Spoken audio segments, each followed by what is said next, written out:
Suddenly, the guns stopped firing, and there was peace. On a muddy-colored day in September 1945, in a city called Tokyo, an American flag which had been made by machines in Camden, New Jersey, rose slowly into the Japanese air, and there was peace. And this is what it looked like.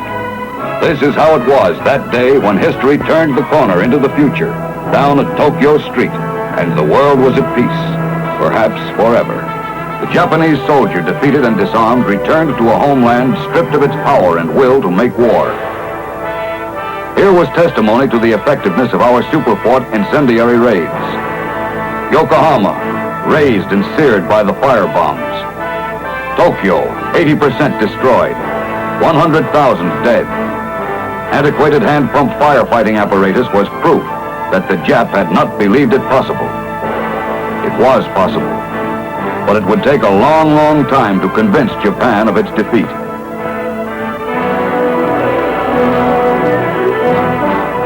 A long-range educational program using the press, radio, motion picture, and school facilities was designed to convince the Japs of the Empire's war guilt and to foster peaceful and democratic processes in the defeated country. For these people, men, women, and children, the die was cast.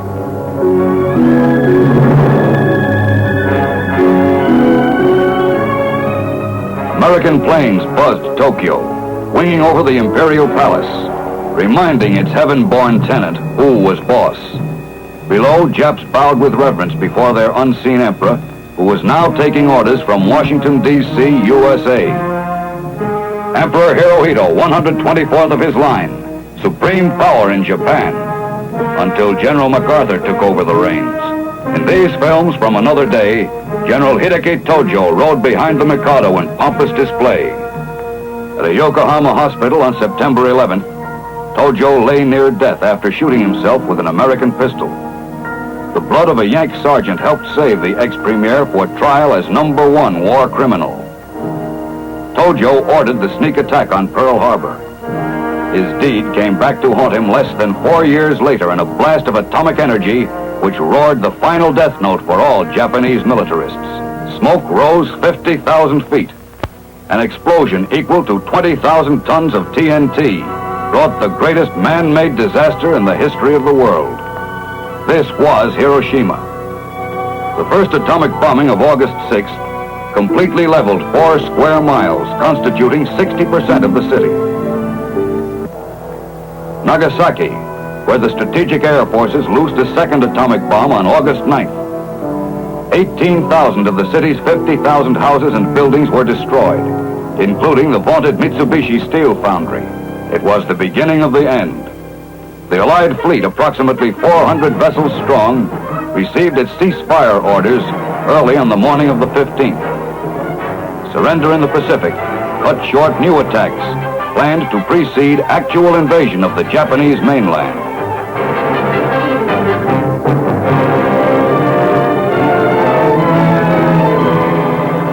Occupation began on the 30th. Guarded by a cover of aircraft and guns of the 3rd Fleet in Tokyo Bay, U.S. Marines and Blue Jackets walked ashore at the Yokosuka Naval Base, south of Yokohama.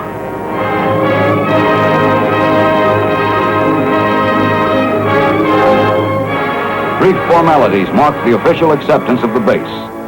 Lying half-sunk a few yards from shore, the once mighty 33,000-ton battleship Nagato was taken over by a prize crew. Submarine pens. One of Japan's main naval bases, Yokosuka had a formidable lineup of amphibian tanks ready for launching. The Jap garrison eagerly showed off its array of weapons. A Baka suicide plane. Meanwhile, 18 miles to the north, transports from Okinawa swarmed in over at Sugi Airfield to prepare for the arrival of the Supreme Allied Commander. Wreckage of Japanese aircraft littered the battered field, setting for one of history's most dramatic moments. Japanese labor completed clearing the strip. At Sugi was American manned and ready, and all awaited the C-54 bearing General of the Army Douglas MacArthur at 1400, 30th August, The gleaming four-engined transport brought in the Americans slated to assume control over Japan's affairs. Bataan was remembered. The future had begun.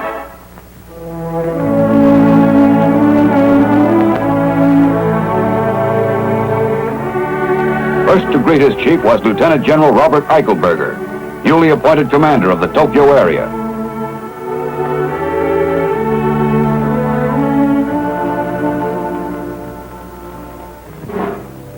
MacArthur moved to his next great role aboard the USS Missouri in Tokyo Bay on the morning of September 2nd. In a 20-minute ceremony conducted topside, in the shadow of the battleship's No. 2 16-inch gun turret, the fate of Japan was sealed forever.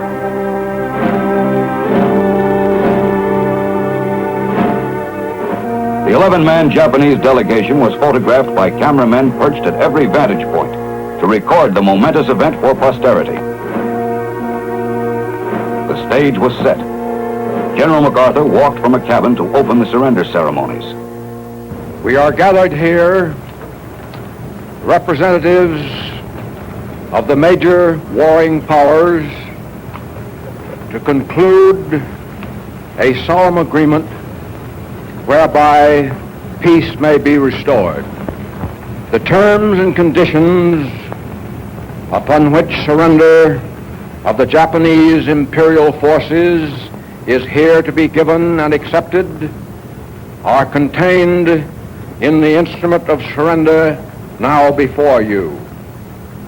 I now invite the representatives of the Emperor of Japan and the Japanese government and the Japanese Imperial General Headquarters to sign the instrument of surrender at the places indicated.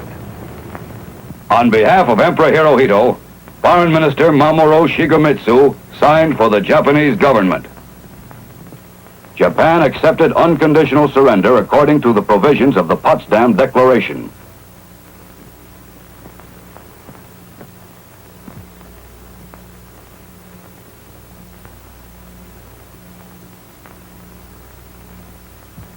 The Supreme Commander for the Allied Powers will now sign on behalf of all the nations at war with Japan. Will General Wainwright and General Percival step forward and accompany me while I sign? General Jonathan Wainwright, liberated hero of Corregidor, and British General Arthur Percival, who was forced to surrender Singapore, stood at attention behind MacArthur as he began to write his name with the first of 5 pens. Pen number 1 went to General Wainwright.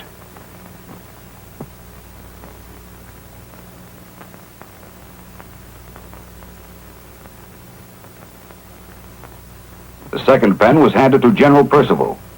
The third and fourth were earmarked for the National Archives and West Point. The fifth, Mac kept for himself. These proceedings are closed. An empire lost. Territories formerly under Japanese control were divided into 5 surrender regions to expedite capitulation of field commands. All enemy forces in China, as well as Formosa and northern Indochina, to yield to Generalissimo Chiang Kai-shek. Those in Manchuria and northern Korea and Karafuto to the Soviet commander-in-chief of the Far East. Those in Burma, Thailand, southern Indochina, Malaya, the Netherlands, Indies, New Guinea, the Bismarck Archipelago, and the Solomons, to Admiral Mountbatten and the Australian commander. Admiral Nimitz accepted the surrender of the troops in the Ryukyus, Bonins, and Mandated Islands, and General MacArthur that of the forces in Japan's home islands, southern Korea, and the Philippines. One of the first field surrenders was on picturesque Cebu Island, central Philippines. Men of the 8th Army's famed Americal Division participated in ceremonies incident to the capitulation of 2,655 bedraggled Japanese holdouts.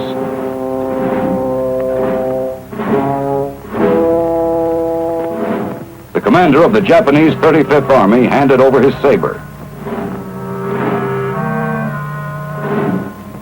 So hordes of Jap officers were piled 6 deep before the show on Cebu was over. But the supreme moment was yet to come in the Philippines. Mist hung over the governor's palace at Baguio, summer capital of the Commonwealth, as Generals Wainwright and Percival, fresh from the Missouri signing, arrived to see an arch foe capitulate. None other than General Yamashita, ferocious tiger of Malaya, who had exacted surrender from Percival at Singapore. Yamashita came out of his hideout in northern Luzon's Caraballo Mountains formally and unconditionally to give up the remnants of his once powerful forces throughout the Philippines. The generals signed on the line. An estimated 40,000 troops were surrendered by Yamashita.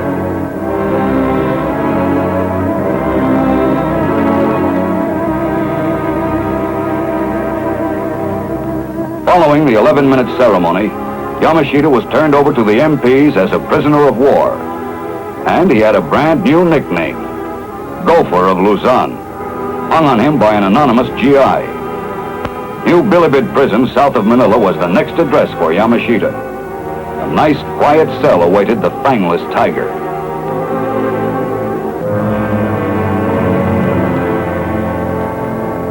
Surrender of bypassed Marcus Island, 1,200 miles southeast of Tokyo. Aboard the U.S. destroyer Bagley, the Japanese rear admiral handed over a garrison of 2,500 naval personnel.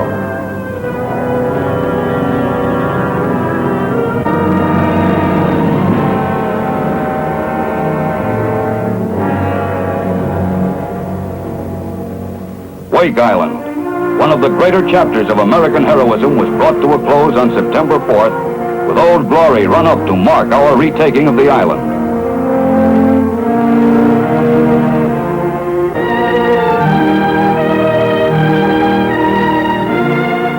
This was strictly a Marine show. It belonged to them. Colonel Walter Baylor, last man to leave Wake, proudly accepted the honor as first to return. Wreckage found around the island included the original Grumman F-4F Wildcats, part of a Marine squadron of only 12 planes, which helped delay the capture of the Pacific Bastion for 14 days. Singapore, this Gibraltar of the East, overrun in 42 after a swift Japanese advance through the Malay jungles, was restored by seaborne occupation forces.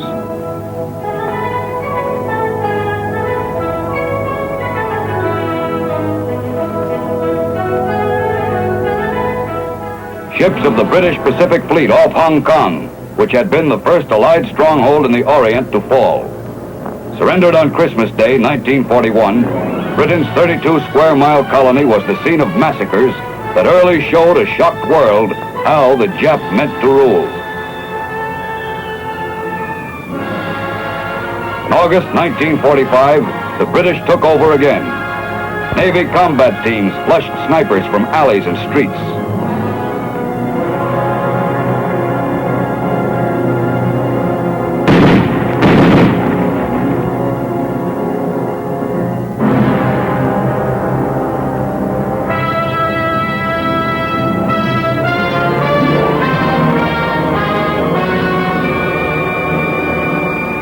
Hong Kong had heard the last British shots fired in the war. Nanking. For 8 years since the infamous Japanese rape of the city, this day was anticipated.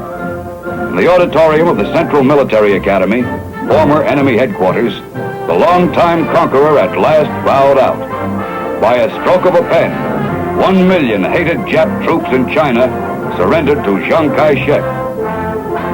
170 miles away in Shanghai, the yoke was lifted amid great rejoicing. The fabulous city of nearly 4 million residents was free for the first time since August 13, 1937. Free with them were approximately 6,000 Allied citizens, including about 1,500 Americans.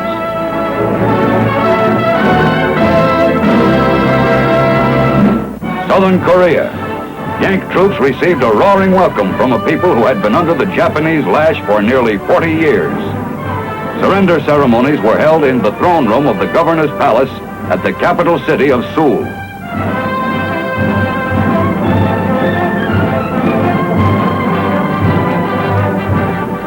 The capitulation of all enemy forces in the American occupation zone was taken by Lieutenant General John Hodge, 24th Corps Commander.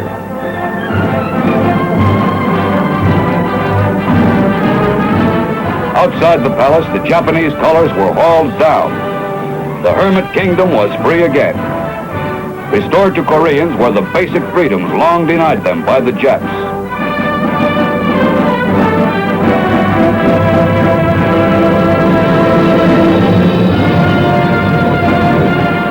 Throughout the Pacific area and Asia, these were the hours of reckoning and of rescue.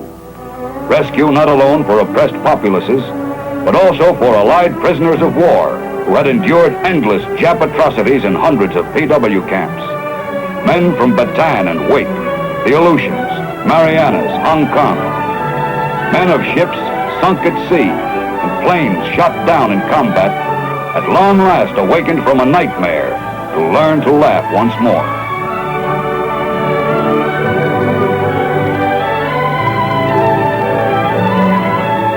The evidence piled up high as camp after camp gave up its surviving prisoners. Well-authenticated stories told of solitary confinement and tortures. The most brutal methods were reserved for those from whom the Japs hoped to force military information. Victims bitterly related incidents of beatings with bats, rifle butts, bamboo rods, and belts. The primitive savagery, the filth and starvation were reminiscent of the death camps at Buchenwald and Belsen. Red Cross packages were nearly all stolen by the guards. Death claimed many of the 200,000 Allied prisoners. But for those who lived to see the day of liberation, there was some revenge. Out of the darkness, back to civilization, came men who had shaken hands with death.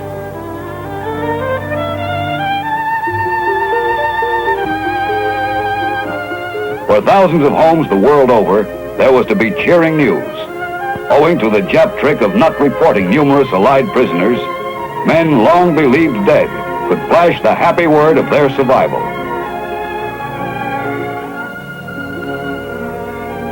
The rescued were moved from the Japanese shore to waiting hospital ships. Their freedom was complete.